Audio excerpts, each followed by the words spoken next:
This video is for all you men who are going through some real shit in your life, who are on the verge of fucking despair. The dark night of the soul. Are you going through a dark night of the soul? Now, I don't know about you, but in my own spiritual journey, I've been through a couple dark nights of the souls. I had a lot of shit to fucking work through. A lot of anger and a lot of just anger towards myself and anger towards the world. I didn't love myself. I didn't know how to love myself. I was always searching through love through another person, through what I felt I didn't have. Regardless of one's spiritual or religious beliefs, or even if you have none, we all go through sometimes some serious fucking trials and tribulations. Sometimes that makes us really fucking down. But guess what? Sometimes there's a fucking point. Sometimes you gotta work through that shit. Those times were made to make us stronger, to dig through and find out who we truly are, through digging through the layers of negativity and self-limiting beliefs. The dark night of the soul is a profound stage of spiritual evolution. It's necessary to confront your inner demons. Not everything is fucking roses. Sometimes we all have a shadow self. We all have a self that we show to the world and we're proud of. But then there's also a deep sadness, a deep pain, and anger and frustration. All these feelings that aren't very pleasant that gets shoved down inside of us that we don't let out. That someday have to have a spout. The dark night of the soul is a period of spiritual evolution marked by profound synchronicities, dark synchronicities from trauma, and it's when everything just comes down around you. You think you got it all figured out, but you're missing a piece of the pie. You're not looking inside. You're not dealing with the aspects of yourself that make you feel uncomfortable, that you feel ashamed of, you feel embarrassed of. Those things you gotta own. You gotta take charge. You gotta realize that you're not just love, but you're hate. You're everything, and you gotta make amends with that.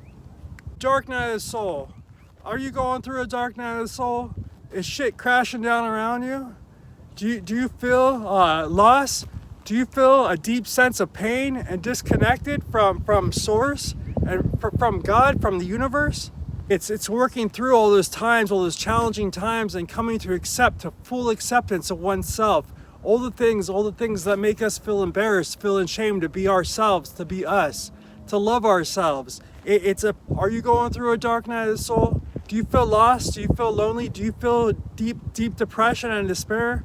You gotta reach out. You gotta talk to someone. There's many people. It's a natural process. We all go through this shit. But there's people online. Even if you don't got any friends, you find someone on fucking YouTube to talk to relate to. You find someone on Facebook. Or if you got friends and you reach out to those friends, you reach out to spiritual counselors, to people that are wise and have been through this shit. Let me tell you about the darkness within my soul. Maybe you can relate. Now, I used to be very attached to the attention of females. Now, in my own journey, I've been through a few of them. Two specific ones, and one that was kind of a dark night of the soul. I don't know. Maybe I was just really fucked up and manic at the time. Before I found meditation. Meditation is the key. Meditation is essential. The first dark night of the soul I ever experienced was about a year or so before I really got into spirituality, but ultimately it was the catalyst for me to get there. It's what got me into doing a meditation program called Holosync, which is binaural beats. But anyway, what happened was I was really isolated. Well, I was really kind of a loner at the time, and I was on my computer all the time, and I was really way too deep into politics and too deep into all the hatred that goes on in that regard, in that arena. And I was way too I wasn't social. I was too in my head, and I was too obsessive. I used to obsess over girls, and girls on the internet, girls on Facebook. And I had like this obsession. I thought she was my fucking girlfriend, and she was just some girl I knew on Facebook. And it really didn't even really work out, and ended up realizing that I was catfished. And you know that when all that shit went down, and I ain't blaming anyone but myself for all this stuff, but when all that went down, I just lost my shit, and it wasn't just about the girl, but about all the political bullshit I was feeding myself and all this isolationist shit, and so I ended up basically going to freaking ended up getting a fight with my neighbors. I got in this huge fucking fight with my neighbors, and I pulled out a knife on them because I thought the dude was bigger than me, and I felt intimidated. But ultimately, I was the one that started the fight. I was the one that was the asshole that was just talking a bunch of shit because I was angry and I was upset, and it was just a way that I vented. And anyway, I ended up doing court-appointed psychiatry and taking SSRI drugs, antipsychotics and shit. And that's not the route you want to go. But that only really lasted for like a year and a half or so until I finally realized that was just fucking me up even more. So then I ended up getting off that shit. I really cold turkeyed it, which probably wasn't the best idea. It kind of set me through a whole other few months of mania, hardcore mania, before that finally settled. And around the time when that finally did start to settle is when I found Holosync, is when I started getting to meditation and really really profoundly changed my life. So now I've been meditating for about 10 and a half years. I started back in October of 2013. And after all the drama I went through with the first Dark Night, which ultimately, in general, ended up being a spiritual catalyst, though I didn't even see it at the time. I didn't realize that I was just way too fucked up. So after a few years of meditation and a lot of personal self-work, and I was definitely improving my life quite a bit. I wasn't in the dark place that I was years prior, but I still had so much darkness within me. That's ultimately, all the darkness within me made me seek out the very same thing, because all this hatred I had within me. So that's when I I really began to see the world as a battleground of good and evil, because of all the political division that I was ingrained in throughout my whole life.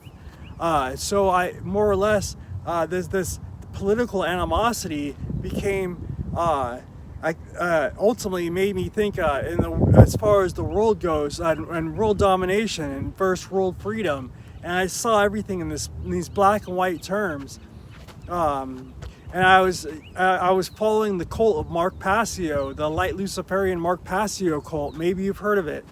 I don't know. I was into that shit for like a good 6-7 years on and off, between the light Luciferian cult and just the overall New Age kind of movement.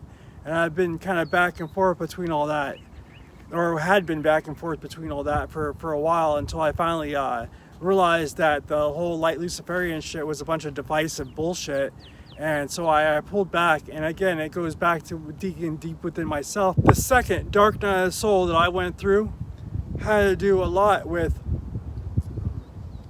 how much anger I had towards the world and towards myself, and the savior martyr complex that I used to have. I wanted to make this world out to be a better place. I wanted to make the world in my own image. That's why I was into Luciferianism. That's why. That's what it comes down to. That's why Luciferianism is so dangerous. Dark night of the soul. Are you going through a dark night of the soul? The second dark night of the soul that I went through, I was two things were happening. I was caught up way too much in trying to play world savior, fucking martyr, trying to make the world a better place, or trying to make the world into the place that I wanted it to be. You may not agree with me on that, on what you want to be, and that's why I had so much animosity. So I was idealistic, and I thought the world should be this perfect fucking place, but it already is perfect. It's perfectly imperfect, and that's the whole point.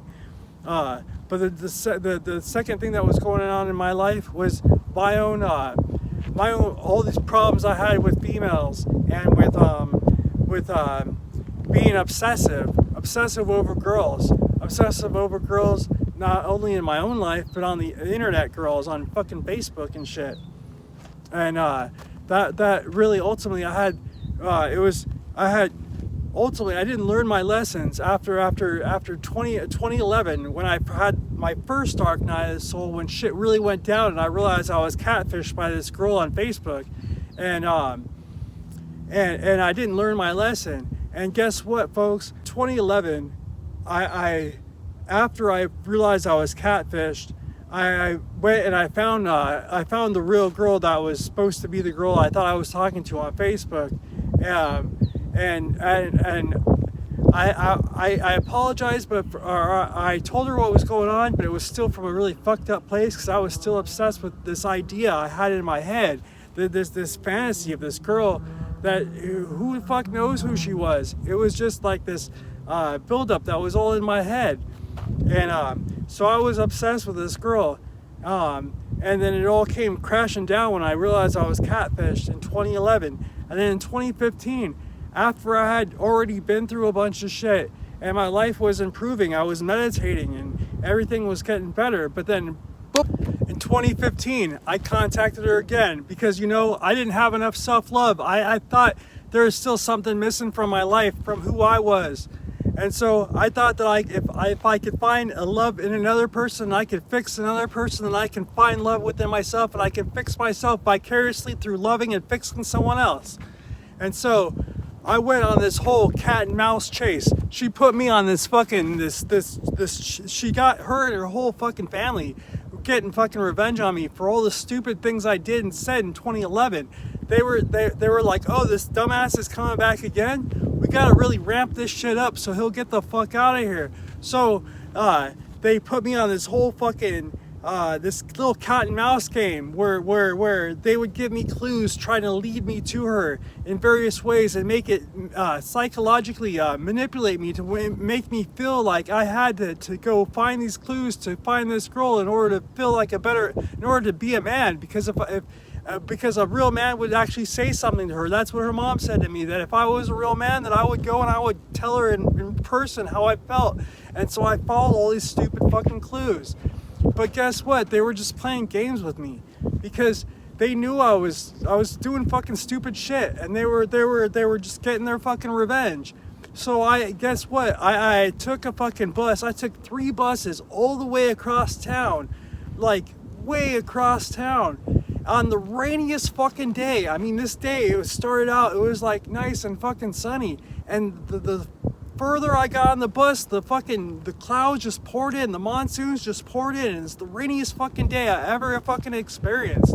I mean, talk about negative synchronicities. I was getting down the other side of the road, the other side of the town, and the water was flooding up so much that it was at the windows of the cars that were in the parking lot beside me. But I was just obsessed, and I thought, I don't know, if a girl isn't really telling you that she's into you, that she loves you, that's really making a commitment to you, you should probably just fucking leave, because you shouldn't be the kind of guy that's chasing around girls that aren't into you. That's what I did. That's why I was a fucking loser. I didn't have enough self-respect and love for myself, and so that's why I had to go through all these fucking trials and tribulations and all this fucking shit that gets fucking piled up to make you fucking feel like you're fucking nothing. So maybe you can relate. Have you ever chased around girls to the degree that it really fucked up your life? To the degree that you felt alone and isolated, and then one day you woke up and you realized, hey, it's all my fault. I was the one causing all this. It was all because I didn't have enough self-respect. I didn't have enough self-love, and so I tried to find that in someone else, to fix someone else. And so it all just came crashing down. And it took a while. I had talked to friends. Friends told me, to get some sage, to get some Palo Santo wood, and burn that shit, and just have a white light around myself, because I was chasing this girl, and I was really at the time I was really into the whole a light Luciferian thing, which if you don't understand this by now, it just means it doesn't mean I was a Satanist. That's dark Luciferianism. Light Luciferianism is basically the whole martyr savior complex that you want to make the world out in your fucking image and your ego's image, because you think that the world should be perfect and it should be free in many regards, that you don't see how it is. Many Christians might not get this. I don't know what their perspective is on this, but if they see like Satanists as being like the enemy or something, I'm not entirely sure how that works out. But truly, Christ consciousness is to understand that there is beauty in everything, that everything is here for a specific reason and purpose, both the light and the dark. And that's what is the problem with Luciferianism, is it splits those things up into dark being bad and light being good, and that's just that. And the problem is they're both necessary. It's the dark that's the catalyst for the light to grow and evolve. If you don't have that, then you don't have anything. And I was at the time, I was really in 2015, I was going through my second dark night of the soul, and I was really heavily invested in light Luciferianism, in being the world savior, the fucking martyr and whatnot.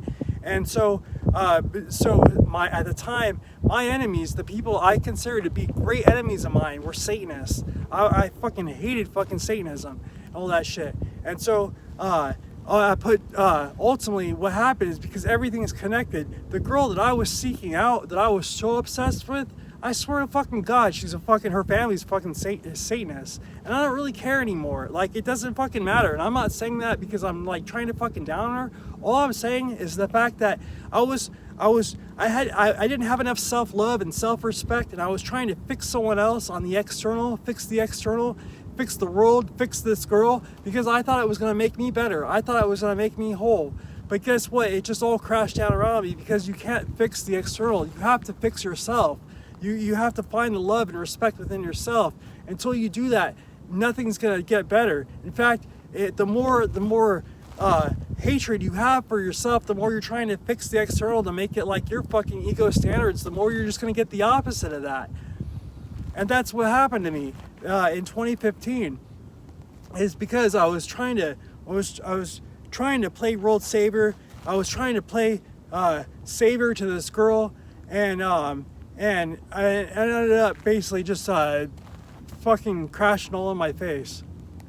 The dark night of the soul. Are you going through a dark night of the soul? The third dark night of the soul that I went through, and hopefully last. I don't know. We'll see.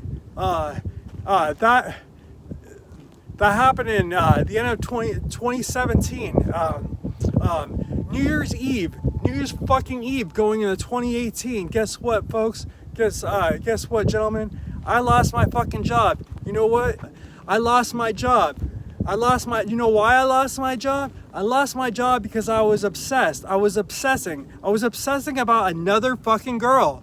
That was my problem, obsessing with girls, because I didn't have enough love and enough self-respect to figure out my own shit. I had to try to fix someone else. I had to try to get my love, to get my needs met through the affections of someone else, rather than believing in myself and loving myself and doing the things that I need to do for good self-care. 2017, at the end of 2017, I found myself so obsessed with this girl that even my coworkers, I would talk to my coworkers, everything in my life, including conversations I would have with people that knew nothing of the situation, nothing of this girl. Every conversation I had was like a metaphor for how I was going to have a relationship with this girl. It was a metaphor. It felt like everyone was speaking to me. It felt like this girl was speaking to me through everyone else, through the metaphors, through how I was interpreting everything going on. But really, it was just me so lost within myself, so desperately craving the affection of other people, because I wasn't giving that love to myself. So somehow my mind invented this whole scenario where everyone I would talk to, it would be like everything would be somehow relating to this girl. And it seemed like it made total sense at the time, and it did in some weird way, but the fact of the matter is, it wasn't her. It was just these other people. And even this other girl I'm friends with on Facebook, who really helped me out of that spot in quite a bit, and she helped me out she got where I was coming from through everything being a metaphor, and so she hopped on that, and she helped me through various through acting like as if she was like relaying these messages or something, but then she basically spun it back to where I had to figure out that self-love within myself, because I knew that I wasn't getting it from anyone else, and that it was really through all these she would constantly send me all these various motivational things and inspirational things, and realize to get me to realize to be a stronger man, because I wasn't at the time. I was expecting other people to make me happy, when really I should have just been making myself happy through digging through all the layers of hurt and pain that I felt inside, all the deep sadness and disconnection. And that's why I had to go through all that, is to bring it back, to understand that all this love is from all that I have. There's an infinite amount of love from within. I don't need to go trying to change the external, or trying to make the world out to be something that my ego desires it to be, or try to make some girl desire me like I wanted her. I just come back to self-love, to self-care, and to realize that all these things we go through, it's ultimately just to make us stronger, wiser, better people, better men. The more love and self-care that we have, the more empathy and care that we can have for others around us. But first, it all starts from within. We can't change the external. All we can do is change ourselves, and go and realize that all the things that we go through, all the hardships, is only to make us better and stronger. But it all comes down to self-love. So you gotta love yourself first, brother men. And it all starts there. You love yourself, and then you can have the empathy and love for others around you. And that's really what it comes down to. And that's the lessons I learned in my own Dark Nights of the Soul journey.